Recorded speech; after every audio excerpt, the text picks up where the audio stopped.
بسم الله الرحمن الرحيم. السلام عليكم ورحمة الله وبركاته. dhegeystayaal kusoo dhawaada barnaamijkeenii baro oo faham dastuurkaaga oo alaaba idinkaga yimaada podcastga Sahal Media Network. maantana waxaa idinla socodsiinaya aniga oo ah injineer Axmed Maxamed Sahal. sidoo kale waxaa barnaamijka soo saaridiisa igala qayb ah Cabduqaadir Macow oo ku magac dheer Abaadir. kusoo dhawaada barnaamijkii baro oo faham dastuurkaaga. dhegeystayaal barnaamijkeena maanta waxaan kusoo gudbin doonaa cutubka labaad ee dastuurka Jamhuuriyadda Federaalka Soomaaliya. cutubka labaad waxa uu ka mid yahay cutubyada ugu dhaadheer dastuurka Jamhuuriyadda Federaalka Soomaaliyeed. sidaa darteed waxa aan u kala qaybinay laba qaybood. qaybta koobaad waxaan idin soo gudbin doonaa maantay. qaybta labaadna waxaan idinkugu soo gudbin doonaa barnaamijka xiga. cutubka labaad xuquuqda aasaasiga iyo waajibaadka muwaadinka. madaxa koowaad mabaadi'da guud ee xuquuqda aadanaha. qodobka 10aad wuxuu ka hadlayaa karaamada aadanaha. cutubka labaad qodobka 10aad farqadiisa koobaad karaamada aadanuhu waa deeq Ilaahay subxaanahu wa tacaala ku manaystay qof kasta oo bini aadam ah. xuquuqda aadanuhuna deeqdaas ayay ka dhalataa. cutubka labaad qodobka 10aad farqadiisa labaad karaamada aadanaha waa lagu xadgudbaan dhowristeeduna waa waajib saaran dadka oo dhan. cutubka labaad qodobka 10aad farqadiisa saddexaad awoodda dowladda waa in aan marnaba loo isticmaalin ku xadgudubka karaamada aadanaha. cutubka labaad qodobka 10aad farqadiisa afaraad qofna lama adoonsan karo, xoogna looguma shaqaysan karo, lagamana ganacsan karo, shaqadana laguma qasbi karo, ujeedo kasta ha laga lahaadee. cutubka labaad qodobka 11aad waxa uu ka hadlayaa sinaanta. cutubka labaad qodobka 11aad farqadiisa koobaad qof kasta iyadoo aan loo eegin lab ama dhadig, diin, midab, xaalad bulsho ama dhaqaale, afkaar siyaasadeed, qabiil, naafanimo, xirfad, dhalasho, isir, da' iyo afguri toona xuquuqda iyo waajibaadkaba way u siman yihiin xeerka hortiisa si waafaqsan shareecada Islaamka. cutubka labaad qodobka 11aad farqadiisa labaad waxaa reeban in qofna lagu sameeyo si toos ah ama dadban takoor ku salaysan da', midab, qabiil, isir, dhaqan, afguri, lab iyo dhadig, dhalasho, naafanimo, diin, afkaar siyaasadeed, xirfad, hanti ama sababo kale. cutubka labaad qodobka 11aad farqadiisa saddexaad waa in aan loo arkin fal takoorid ah sida xeerarka hab siyaasadeed iyo hab maamuleed ee loo qorsheeyey in sinaan buuxda lagu gaarsiiyo dad ama kooxo horey loogu geystay takoorid ama ku sugan xaalad dib u dhacsan. cutubka labaad qodobka 11aad farqadiisa afaraad qofna maqaam iyo maamuus uu leeyahay awgeed ugama baxsan karo la xisaabtan iyo ciqaab faldambiyeed uu galay haddii aanu dastuurku si kale u dhigin. qodobka 12aad waxa uu ka hadlayaa dhaqangelinta xuquuqda aasaasiga ah ee muwaadinka. cutubka labaad qodobka 12aad farqadiisa koobaad hay-adaha dowladda heer federaal iyo heer dowlad goboleedba, xisbiyada siyaasadeed, urur kasta oo gaar loo leeyahay iyo qof kastaba waa in ay u wada hoggaansamaan mar kasta xuquuqda aasaasiga ah iyo xorriyaadka lagu aqoonsaday cutubkan. cutubka labaad qodobka 12aad farqadiisa labaad dowladdu waa in mar walba ilaalisaa damaanadqaadana hirgelinta iyo ku dhaqanka xuquuqda aasaasiga ah iyo xorriyaadkaba. cutubka labaad madaxa labaad xuquuqda xorriyaadka aasaasiga ah iyo qofka iyo xadidaadooda. qodobka 13aad xaqa nolosha. cutubka labaad qodobka 13aad farqadiisa koobaad qof kasta wuxuu xaq u leeyahay in uu noolaado. cutubka labaad qodobka 13aad farqadiisa labaad noloshu waa deeq Ilaahay subxaanahu wa tacaala siiyey bini aadamka oo idil. sidaa darteed waa xaq dabiici ah oo aan qofna laga qaadi karin haddii aysan jirin asbaabo xeerku tilmaamayo in xaqaasi lagu waayi karo, taas oo ku imaan karta xukun maxkamadeed oo kama dambays ah.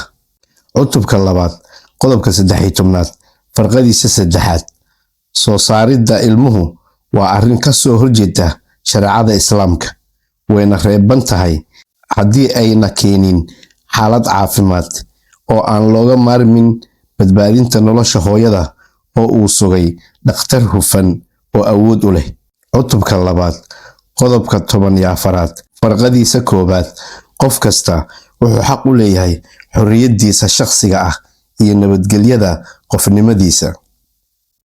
cutubka 2 qodobka 14 farqadiisa 2 qof kasta wuxuu xaq u leeyahay amniga qof ahaantiisa iyo hantidiisa.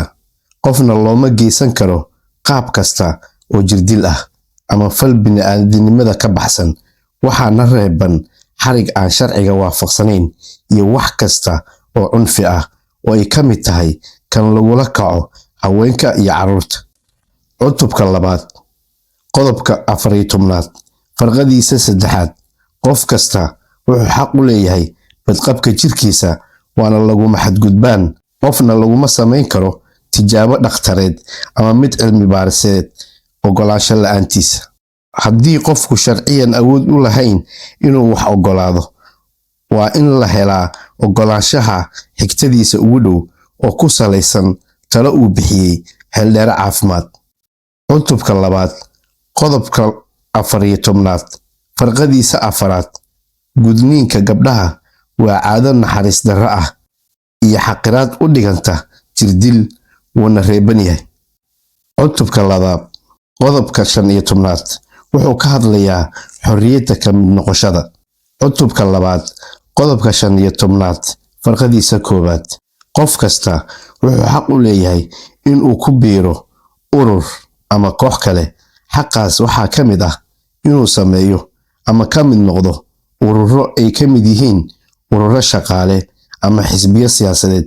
wuxuu kaloo xor u yahay inuusan cidna ku biirin, lagumana qasbi karo inuu cid kale ku biiro. cutubka 2 qodobkiisa 16 wuxuu ka hadlayaa xorriyadda diinta iyo caqiidada. cutubka 2 qodobka 16 farqadiisa 1 qof kasta wuxuu xor u yahay inuu ku dhaqmo diintiisa. cutubka 2 qodobka 16 farqadiisa 2 laguma faafin karo diin aan ahayn diinta islaamka geeya Jamhuuriyadda Federaalka Soomaaliya. cutubka 2 qodobkiisa 17 wuxuu ka hadlayaa xorriyadda ra'yiga iyo afkaarta. cutubka 2 qodobka 17 farqadiisa 1 qof kasta wuxuu xaq u leeyahay inuu yeesho ra'yigiisa, kuna soo bandhigo hadal, qoraal, saxaafad, farshaxan ama sidii kale oo uu doono haddii aysan ka hor imaaneyn shareecada islaamka. cutubka 2 qodobka 17 farqadiisa 2 qof kasta wuxuu xaq u leeyahay inuu si xor ah u soo bandhigo aqoontiisa ama hal abuurkiisa. cutubka 2 qodobka 18 wuxuu ka hadlayaa xurmada hoyga. cutubka 2 qodobka 18 farqadiisa 1 qofna hoygiisa, qalabkiisa, goobaha iyo waxyaabaha kale ee isaga u gaarka ah lama baari karo, lama dhegeysan karo, lamana basaasi karo amar garsoore oo sababaysan la'aantiis. cutubka 2 qodobka 19 wuxuu ka hadlayaa xorriyadda kulanka, banaanbaxa, cabashada iyo codsi wadareedka.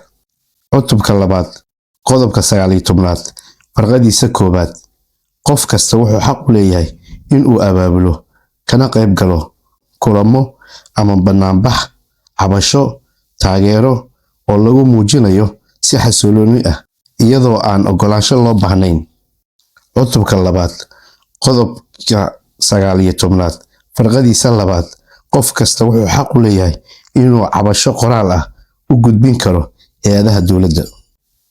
cutubka 2 qodobka 20 wuxuu ka hadlayaa xorriyadda isu socodka iyo digitaanka.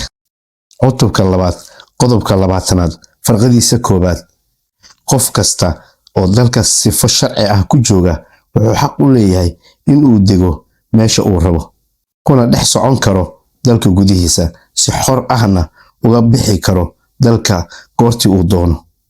cutubka 2 qodobka 20aad farqadiisa labaad muwaadin kasta wuxuu xaq u leeyahay soo gelidda ka bixidda iyo joogitaanka waddanka. cutubka 2 qodobka 20aad farqadiisa saddexaad muwaadin kasta wuxuu kale uu xaq u leeyahay inuu helo baasaboor Soomaali ah, dukumiintiga aqoonsiga qaranka, dukumiinti diiwaangelineed iyo aqoonsi kasta oo dowladdu u soo saarto muwaadiniinta.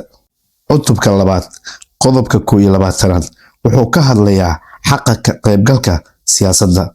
cutubka 2 qodobka 21aad farqadiisa koowaad muwaadin kasta wuxuu xaq u leeyahay inuu ka qayb galo arrimaha siyaasadeed ee dalka uuna samayn karo kana mid noqon karo xisbi siyaasadeed loona dooran karo xil kasta oo xisbiga gudihiisa ah si waafaqsan xeerarka Jamhuuriyadda Federaalka Soomaaliya.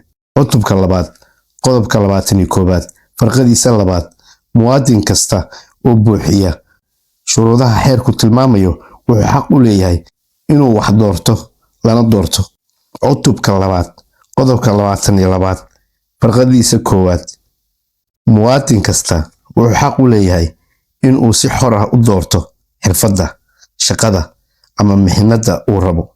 cutubka 2 qodobka 23aad wuxuu ka hadlayaa xiriirka shaqada. cutubka 2 qodobka 23aad farqadiisa koowaad qof kasta wuxuu xaq u leeyahay inuu helo xiriir shaqo oo ku dhisan cadaalad.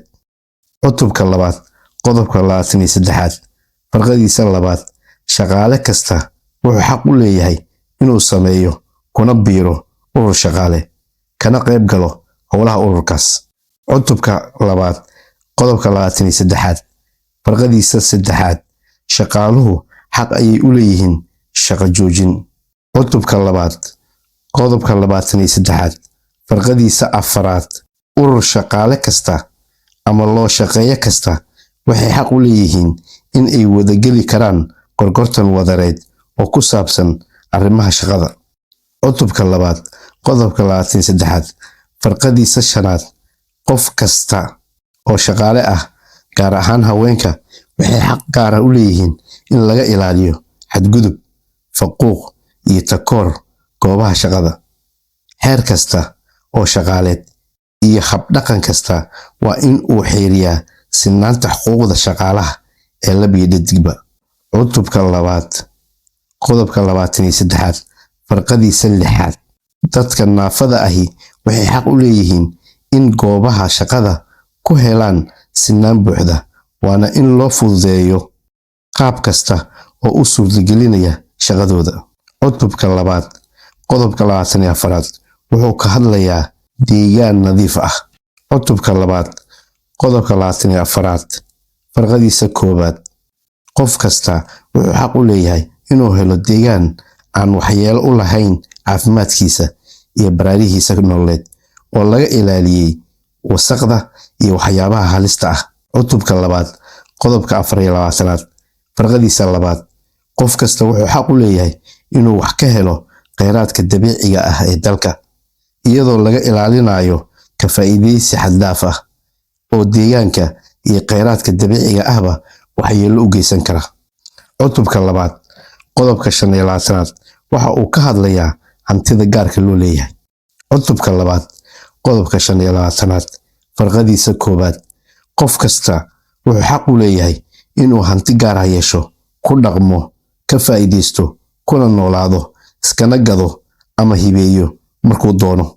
cutubka 2 qodobka 25aad farqadiisa labaad dowladdu waxay hanti gaar loo leeyahay la wareegi kartaa marka ay jirto dan guud. qof kasta oo hantidiisa dan guud awgeed loola wareegay wuxuu dowladda xaq ugu leeyahay magdhow cadaalad ah lagalana heshiiyey ama maxkamadi go'aamisay.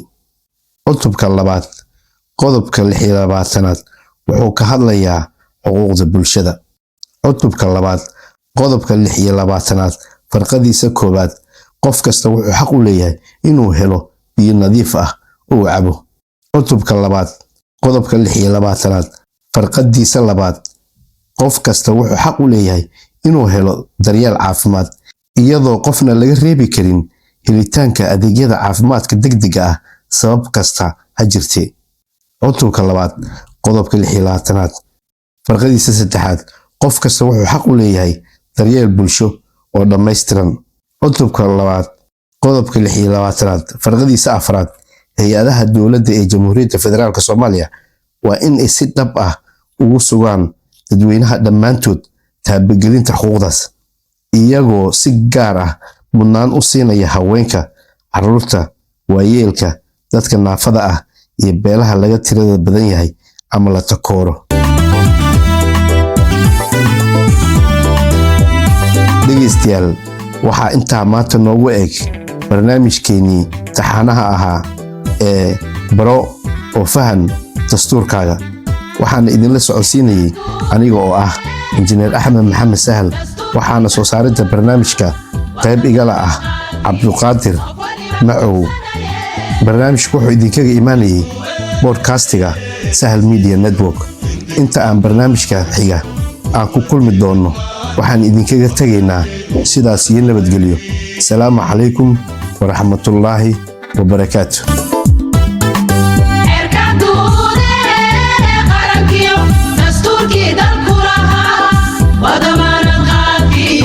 What